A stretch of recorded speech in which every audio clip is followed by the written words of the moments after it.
The Ryzen 4600G has been one of the most used processors in budget builds. In this video, I'll tell you if it's still worth it at the end of 2024 and if it will remain viable in the future, 2025. First, what does the Ryzen 5 4600G offer? The Ryzen 4600G is a processor with 6 cores and 12 threads, clocked at 3.7 GHz with a boost limit of 4.2 GHz and 8 MB of cache. The reason this processor is so popular in budget builds is its integrated graphics, called Vega 7, which are comparable to a GT 1030. With this integrated graphics, you can play several games, obviously not at max settings, but you can enjoy a variety of games like Minecraft, GTA 5, Bloodstrike, The Forest, etc.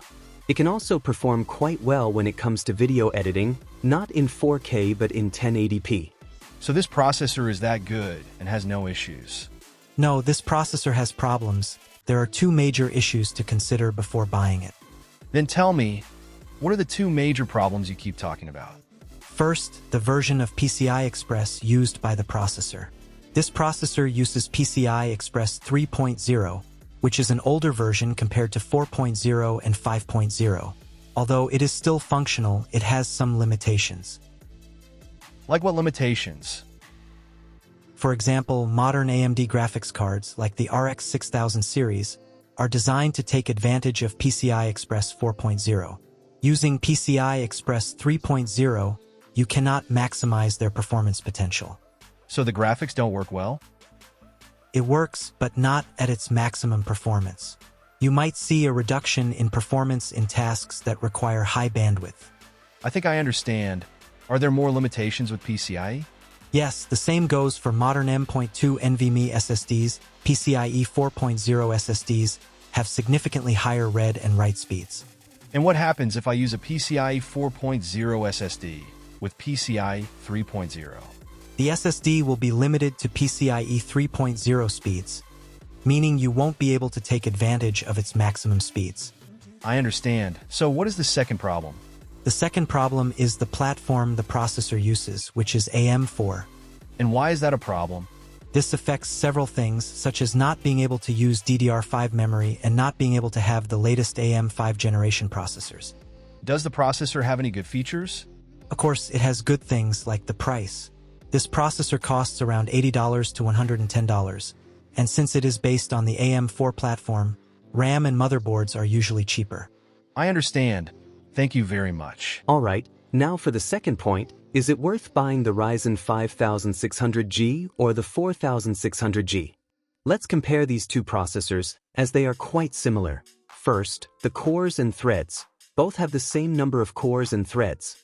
Second, cache. The 4600G has 8 MB of cache and the 5600G has 16 MB. Third, architecture. The 4600G is based on Zen 2 architecture, while the 5600G is based on Zen 3 architecture. Fourth, price. On Amazon, the 4600G is very expensive at $150, and I can't find the price of the 5600G on Amazon. The price may vary depending on where you buy it, but here in my country, the 4600G is $100 and the 5600G is $120.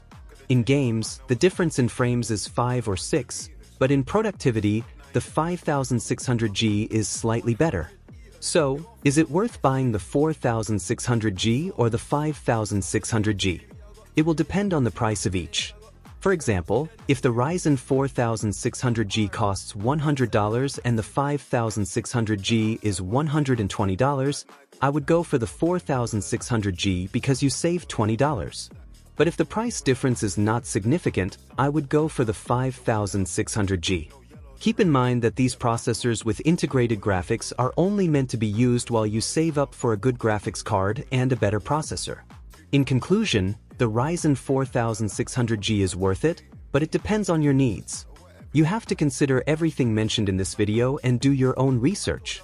I hope you enjoyed the video and share your personal opinion in the comments. See you next time.